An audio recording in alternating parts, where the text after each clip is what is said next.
Hai hai hai, semangat pagi.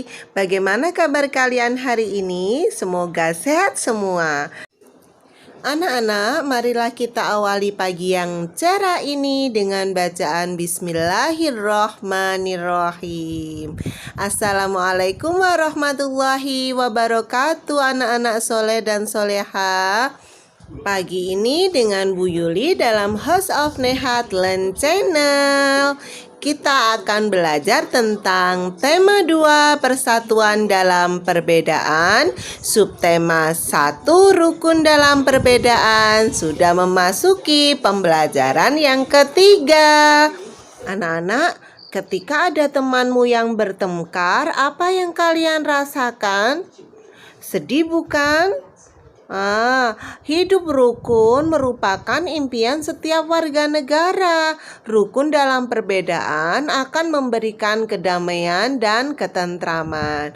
Jadi marilah kita hidup rukun dengan teman, dengan tetangga, dengan kakak, dengan adik, dan semua yang ada di lingkungan kita. Hari ini Bu Yuli mau bercerita tentang pengalamannya si Udin loh.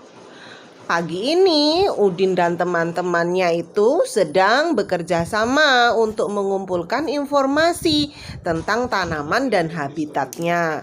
Mereka berdiskusi, kemudian mereka itu mencatat semua hasil pengamatan. Meskipun mereka berasal dari latar belakang yang berbeda, namun perbedaan tidak menghalangi mereka untuk belajar bersama. Bagaimana dengan kalian? Sikap Udin sangat baik ya dan patut untuk ditiru. Nah, sekarang untuk melengkapi informasi yang ingin mereka dapat, mereka pergi ke perpustakaan umum dan menemukan informasi tentang tumbuhan dan habitatnya. Apa saja sih informasinya? Ya, kita lihat bersama-sama ya. Udin menemukan sebuah pohon bambu. Di situ di gambar yang ditemukan di perpustakaan itu, dia memperoleh informasi bahwa pohon bambu mempunyai ciri khusus. Yang pertama adalah mempunyai bulu-bulu halus yang tajam. Bulu yang tajam terdapat pada batangnya. Bulu tersebut melekat kuat dan dapat menyebabkan gatal. Apakah kalian pernah merasakannya? Coba cari pohon bambu yang ada di sekitar rumahmu. Apakah sama dengan ciri-ciri yang ditemukan oleh Udin dan teman-temannya?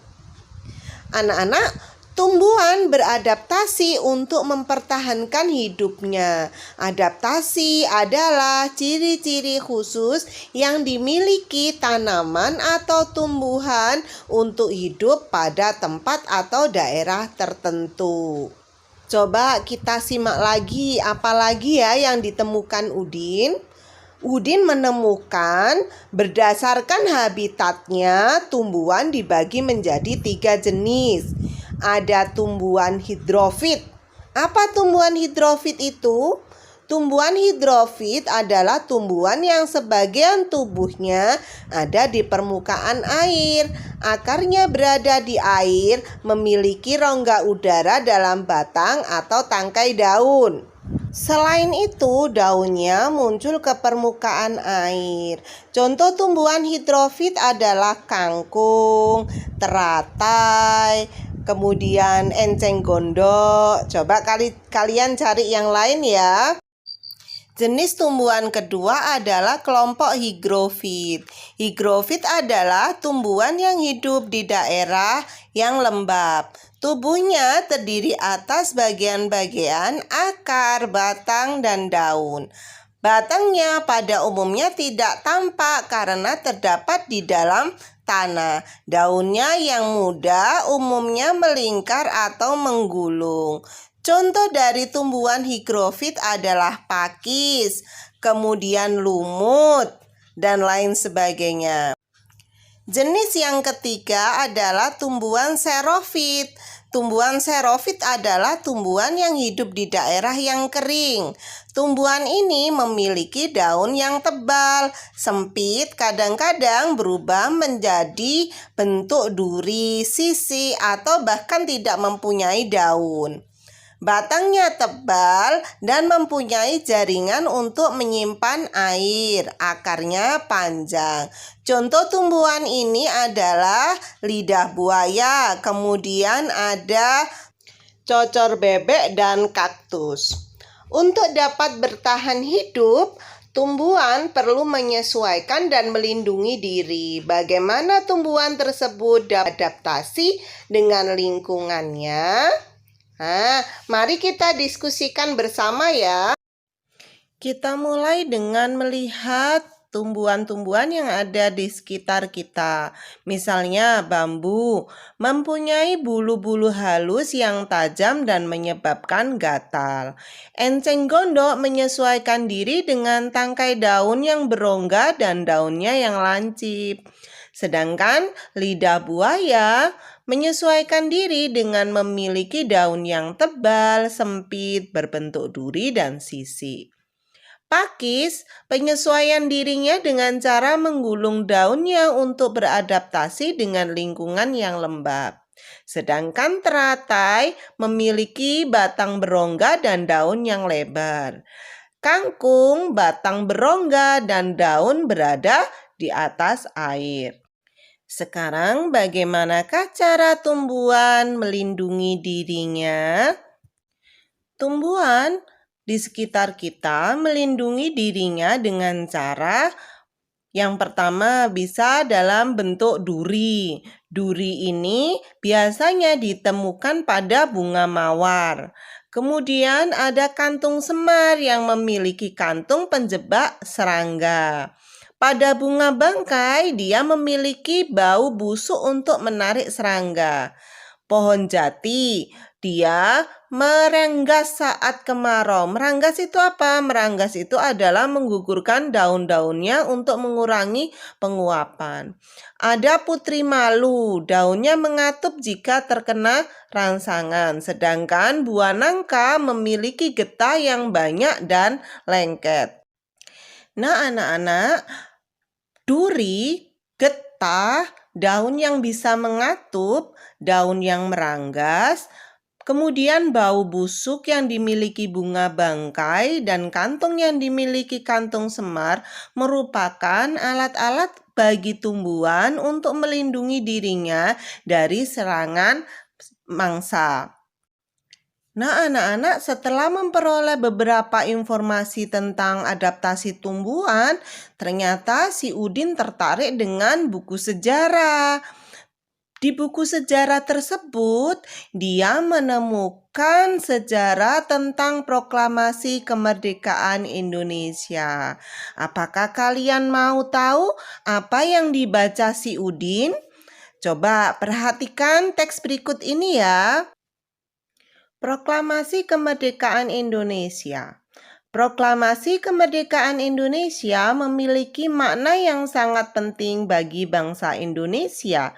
Sejak teks proklamasi kemerdekaan dibacakan, rakyat Indonesia memiliki negara merdeka, berdaulat, dan bermartabat. Tonggak sejarah tersebut tidak akan terjadi apabila tidak ada anak bangsa yang berani memproklamirkan kemerdekaan. Mereka adalah pejuang bangsa yang tidak boleh dilupakan. Berikut adalah pejuang bangsa yang telah berjasa terhadap kemerdekaan negara Indonesia. Coba kalian perhatikan anak-anak ya, foto dan namanya, terus apa yang dikerjakan untuk Indonesia. Insinyur Soekarno merupakan salah satu orang yang berjasa dalam mendirikan negara Republik Indonesia sebagai negara berdaulat. Bung Karno lahir di Blitar, Jawa Timur, 6 Juni 1901 dan meninggal di Jakarta 21 Juni 1970. Bung Karno menyusun konsep teks proklamasi di rumah Laksamana Tadasi Maeda bersama Bung Hatta dan Mr. Ahmad Subarjo. Ia kemudian menandatangani teks proklamasi atas nama bangsa Indonesia bersama Bung Hatta. Bung Karno membacakan teks proklamasi kemerdekaan Indonesia di kediamannya di Jalan Pegangsaan Timur nomor 56 Jakarta. Dr. Andes Haji Muhammad Hatta atau Bung Hatta lahir di Bukit Tinggi, Sumatera Barat 12 Agustus 1902. Beliau wafat di Jakarta 14 Maret 1980 pada usia 77 tahun. Bung Hatta menyusun konsep teks proklamasi bersama Bung Karno dan Mr. Ahmad Subarjo. Ia ikut menandatangani teks proklamasi atas nama bangsa Indonesia bersama Bung Karno. Muhammad Hatta adalah wakil presiden pertama Indonesia. Selain itu, beliau adalah Bapak Koperasi Indonesia. Ahmad Subarjo Joyo di Suryo lahir di Karawang, Jawa Barat 23 Maret 1896 dan wafat 15 Desember 1978 pada umur 82 tahun. Beliau adalah Menteri Luar Negeri Indonesia yang pertama. Ahmad Subarjo merupakan salah seorang tokoh dari golongan tua yang berperan dalam mempersiapkan proklamasi kemerdekaan Indonesia. Ahmad Subarjo ikut menyusun konsep teks proklamasi di rumah Laksamana Tadasi Maeda bersama Bung Karno dan Bung Hatta. Laksamana Tadasi Maeda adalah seorang perwira tinggi Angkatan Laut kebangsaan Jepang. Beliau membantu persiapan konsep teks proklamasi kemerdekaan dengan mempersilahkan rumahnya digunakan untuk kegiatan yang sangat penting. Di rumahnya berkumpul para tokoh bangsa yang berjasa besar. Walaupun beliau orang Jepang, beliau rela membantu Indonesia karena simpati terhadap rakyat Indonesia. Sukarni lahir di Blitar, Jawa Timur 14 Juli 1916. Beliau wafat di Jakarta 7 Mei 1971 pada usia 54 tahun. Nama lengkapnya adalah Sukarni Kartodiwiryo. Sukarni adalah salah seorang tokoh pemuda dan pejuang yang gigih melawan penjajah. Sukarni mengusulkan agar yang menandatangani teks proklamasi adalah Bung Karno dan Bung Hatta atas nama bangsa Indonesia. Fatmawati, yang bernama asli Fatimah, lahir di Bengkulu pada tahun 1923 dan meninggal dunia di Jakarta pada tahun 1980. Beliau dimakamkan di Tanah Makam Pahlawan di Kalibata, Jakarta. Fatmawati menjahit bendera pusaka Sangsaka merah putih yang dikibarkan pada upacara proklamasi kemerdekaan Indonesia di Jalan Pegangsaan Timur nomor 56 Jakarta. Teks proklamasi kemerdekaan diketik oleh Sayuti Mele. Sayuti Mele adalah tokoh pemuda yang juga sangat berperan dalam proklamasi kemerdekaan Indonesia. Sayuti Mele mengetik naskah proklamasi setelah ia sempurnakan dari tulisan tangan Bung Karno. Nah, anak-anak, dari cerita tersebut banyak yang bisa kita ambil hikmah dan jadikan teladan. Dari teks bacaan tersebut, dapatkah kamu membuat peta pikiran dengan menggunakan kalimat tanya yang kemarin sudah kita pelajari, yaitu apa, mengapa, siapa, di mana, kapan, dan bagaimana? Coba diberikan Bu Yuli contoh dan kalian bisa mencari yang lain. Dari teks bacaan tersebut, kita bisa membuat kalimat tanya dengan menggunakan kalimat tanya apa, yaitu apa peristiwa yang terjadi pada bacaan di atas. Yang kedua, mengapa? Mengapa proklamasi sangat penting bagi bangsa Indonesia?